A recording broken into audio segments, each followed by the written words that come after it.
Hello, this is Sanya Patel and you are welcome to HW News English. Many people expect Prime Minister Narendra Modi to win a third term and most predictions focus on how much the BJP will win by. However, the explanations for this are usually very polarized.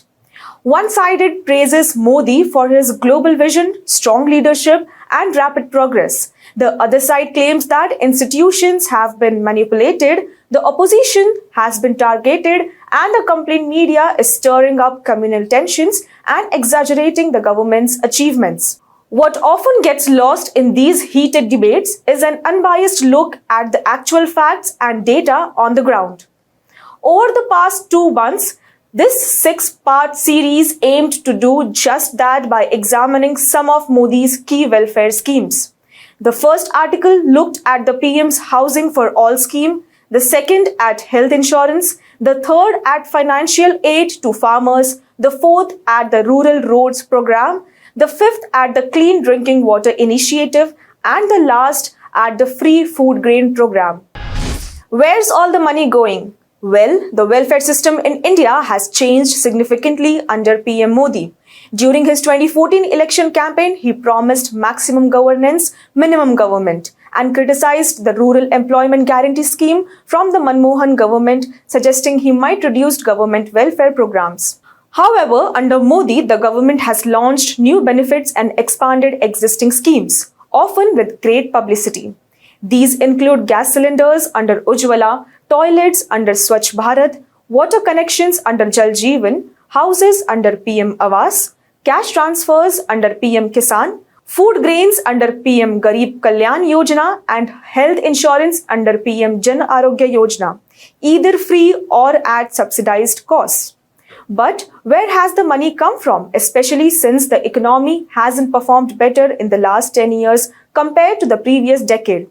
The annual GDP growth during the 10-year NDA period is 4.86%, while it was 6.14% under the UPA years. Budget documents show that in 2013, the UPA government spent almost 27% of its annual budget on subsidies, which includes food, fertilizer and fuel, rural employment, midday meals, child development services, rural water delivery and other welfare schemes.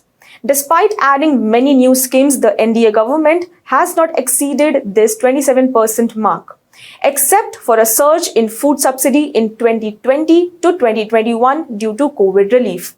This is partly due to a reduction in the subsidy bill, mainly from cutting the fuel subsidy. The government has also prioritized its signature schemes over other initiatives.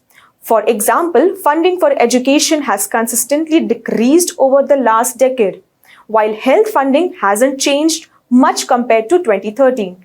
The Modi model of welfare delivery is more pragmatic and attuned to the daily struggles of the poor. It may also be more effective from a public perception and electoral perspective. However, claiming sole credit for every government initiative ignores the significant role of state governments. India's federal nature determines how schemes are implemented. While the centre announces initiatives and provides funds, many welfare schemes target areas that are the responsibility of state governments. The execution of these schemes varies significantly from state to state based on regional priorities. For example, Bihar has nearly 100% penetration of the Jal Jeevan mission, while Kerala struggles to reach 50%, challenging common perceptions about both states.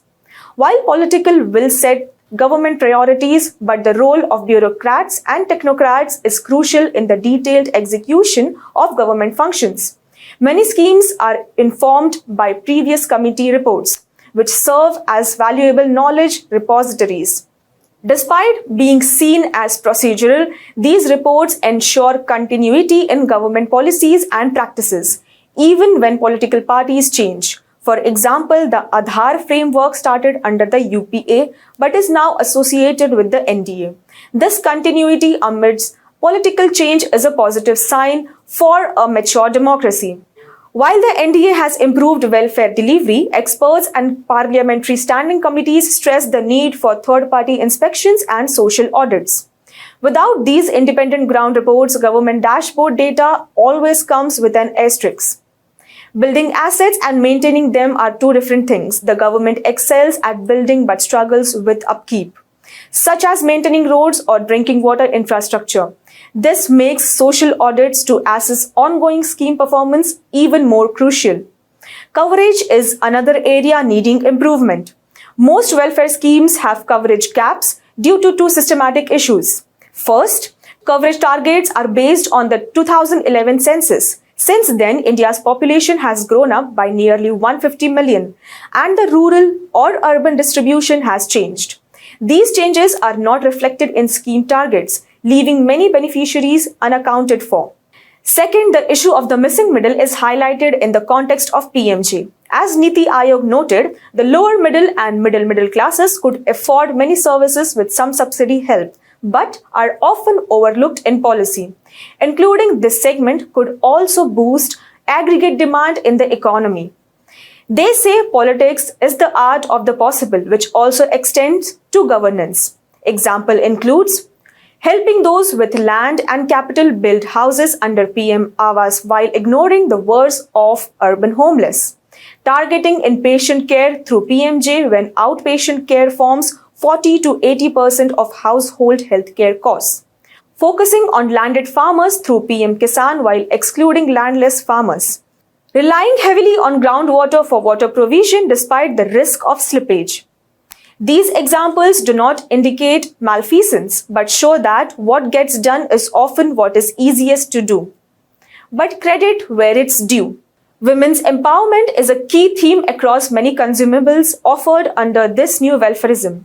LPG cylinders eliminate the need to forage for cooking fuel and prevent the inhalation of cooking fire pollutants. Household taps reduce the burden of fetching water.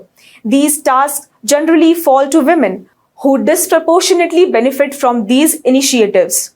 Toilets also provide freedom and dignity to women and health benefits to both genders. In a patriarchal society like India, efforts that empower women should be acknowledged and applauded. Political gains from improving the lives of half the electorate are also well deserved. Finally, as PM Kisan shows, cash transfers have become a staple in Indian policy. The electorate has consistently supported such transfers. And with the DBT framework, policy elites now deploy them on a large scale across parties. Whether these transfers compensate for state failure, a sensible hybrid of redistribution and market forces, or an abject withdrawal from providing public goods and services will be a crucial debate in the coming years. Well, that's all for this news report today. Thank you for watching HW News English. Download our app Shorts to get the latest news and updates. Stay ahead with our cutting-edge news app. Instantly access the latest shorts in just 1 minute and breaking news in just 50 words. Download now for a smarter, faster news experience.